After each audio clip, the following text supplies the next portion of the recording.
নমস্কার সবাইকে, আপনারা দেখছেন স্মার্ট নলেজ ইউটিউব চ্যানেল। তো বন্ধুরা, রাজ্য সরকার কিন্তু অনেকদিন আগে এমএফএল করেছিল। তো এমএফএল এর যেটা আপডেট, আশা করি আপনারা জানেন 31শে মের মধ্যে নোটিফিকেশন প্রকাশিত করতে হবে এবং 31শে ডিসেম্বর মধ্যে সম্পূর্ণ নিয়োগ প্রসেস কমপ্লিট করতে হবে। সেই মতো বন্ধুরা, রাজ্য সরকার 31শে মের মধ্যে কিন্তু টিচার্সদের নোটিফিকেশন প্রকাশিত করেছে, ঠিক আছে। এবং অ্যাপ্লিকেশন কিন্তু অলরেডি চলছে। তো আজকে কিন্তু হঠাৎ করে হাইকোর্টে একটা নির্দেশ দেওয়া হয়েছে, আশা করি আপনারা জানেন।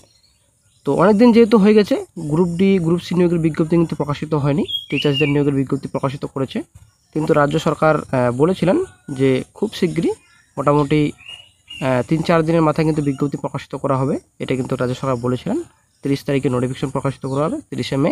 তার কয়েকদিন পরেই কিন্তু গ্রুপ সি গ্রুপ ডি নিয়োগের বিজ্ঞপ্তি প্রকাশিত করা হবে। তো তারপর থেকে কিন্তু কোনো রকম আর আপডেট নেই। তো এখন একটা গুরুত্বপূর্ণ আপডেট পাওয়া যাচ্ছে।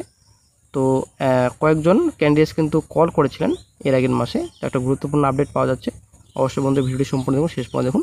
চ্যানেল নতুন দর্শক অবশ্যই চ্যানেলটিকে সাবস্ক্রাইব করে দেবেন। তো বন্ধুরা, বিস্তারিত যাওয়ার আগে একটু আজকের আপডেটটা আমরা দেখে নিই। আজকে হাইকোর্টের তরফ থেকে কী বলা হয়েছে। তো চাকরি হারারা এখন রাস্তায় প্রতিনিয়ত পথে নেমে প্রতিবাদ জানাচ্ছেন তারা। প্রায় 26,000 চাকরি বাতিল হওয়ার পর সুপ্রিম কোর্টের নির্দেশ মেনে ইতিমধ্যে নতুন নিয়োগ প্রক্রিয়ার বিজ্ঞপ্তি প্রকাশ করা হয়েছে। এবার সেই বিজ্ঞপ্তিকে চ্যালেঞ্জ করেই মামলা হলো কলকাতা স্কুল সার্ভিস কমিশন 2025 সালের নিয়োগের পরীক্ষার যে বিধি প্রকাশ করা হয়েছে তা নিয়েই মামলা করা হয়েছে। সুপ্রিম কোর্ট স্পষ্ট করে বলে দিয়েছে যে পুরনো বিধি অনুযায়ী নিয়োগ হবে, সেখানে নতুন বিধি এনে জটিলতা বাড়ানো হলো কেন। এদিন স্কুল সার্ভিস কমিশনকে সেই প্রশ্ন করেছেন বিচারপতি সুগত ভট্টাচার্য। 40,000 নিয়োগের বিজ্ঞপ্তি ও রুল প্রকাশ করা হয়েছে এসএসসির তরফে। মামলাকারীর আইনজীবী বক্তব্য, সুপ্রিম কোর্টের নির্দেশ অনুযায়ী 2016 সালের সিলেকশন প্রসেস ওই সালের রুল অনুযায়ী করতে হবে, কিন্তু এক্ষেত্রে সেই নির্দেশ মানা হয়নি বলে অভিযোগ। দ্বিতীয়ত, বয়সের ছাড়ের ক্ষেত্রেও নির্দেশ মেনে হয়নি। নির্দেশ অনুযায়ী কোনো প্রার্থী যদি একাধিক পরীক্ষায় বসে থাকে তাহলে প্রতি সিলেকশনে বয়সের ছাড় পাবে, কিন্তু নতুন বিজ্ঞপ্তিতে একবার মাত্র সুযোগ দেওয়ার কথা জানানো হয়েছে। অভিজ্ঞতার ক্ষেত্রে 10 নম্বর করে দেওয়া হয়েছে, সেটাও চ্যালেঞ্জ করা হয়েছে। গত 30শে মে এই সংক্রান্ত নিয়োগ বিজ্ঞপ্তি প্রকাশ করা হয়েছে। নির্দিষ্ট করে চিহ্নিত অযোগ্যদের কেন নতুন নিয়োগ প্রক্রিয়া অংশ নিতে স্পষ্টভাবে বারণ করা হলো না, প্রশ্ন তুলছেন বিচারপতি। আগামী সোমবারের মধ্যে রাজ্য তথা এসএসসিকে জানানোর নির্দেশ দেওয়া হয়েছে। বন্ধুরা, আশা করি আপনারা বুঝতে পারলেন আজকের হাইকোর্টের নির্দেশ, ঠিক আছে। তো এই নির্দেশ হিসাবে কি আমরা ধরে নিতে পারি গ্রুপ সি গ্রুপ ডি নিয়োগের বিজ্ঞপ্তি প্রকাশিত হবে? একটা প্রশ্নবোধক চিহ্ন, ঠিক আছে। তো অবশ্যই আপনারাও কিন্তু কমেন্ট বক্সে জানাবেন এই যে বর্তমান পজিশন রাজ্য সরকারের এসএসসির এবং বেকার চাকরি প্রার্থীদের। অবশ্যই কমেন্ট বক্সে বন্ধুরা জানাবেন কি হতে পারে ফিউচারে। তো এবার চলে আসছে নেক্সট পয়েন্টে। নেক্সট এটা পয়েন্ট, কিছুদিন আগে কয়েকজন ক্যান্ডিডেটস এসএসসি অফিসে কিন্তু কল করেছিলেন। তো কল করার পর কিন্তু এটাই শুধু জানতে চেয়েছিলেন যে নোটিফিকেশন কবে প্রকাশিত হবে এবং এক্সপিরিয়েন্স যেটা রয়েছে এর আগে টিচার্সদের 10 নম্বর দেওয়া হবে।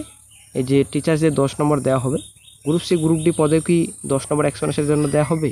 সেটাতে আমরা চলে আসছি। অবশ্যই ভিডিওটি আপনারা সম্পূর্ণ দেখুন। এসএসসির আধিকারিকের সঙ্গে একজন ক্যান্ডিডেটসে কিন্তু কথাবার্তা হয়, ঠিক আছে, ফোন করলে। তো জানানো হয়েছে যে নিয়োগের বিজ্ঞপ্তি এই মাসে প্রকাশিত হবে না, ঠিক আছে। তো এই মাসে বলতে এর আগের মাসে যেহেতু কল করা হয়েছিল, তো সেই হিসাবে জুন মাসে কিন্তু কোনো রকম বিজ্ঞপ্তি প্রকাশিত হয়নি, ঠিক আছে। তো নেক্সট মান্থ মানে এই মাস জুলাই মাস, ঠিক আছে।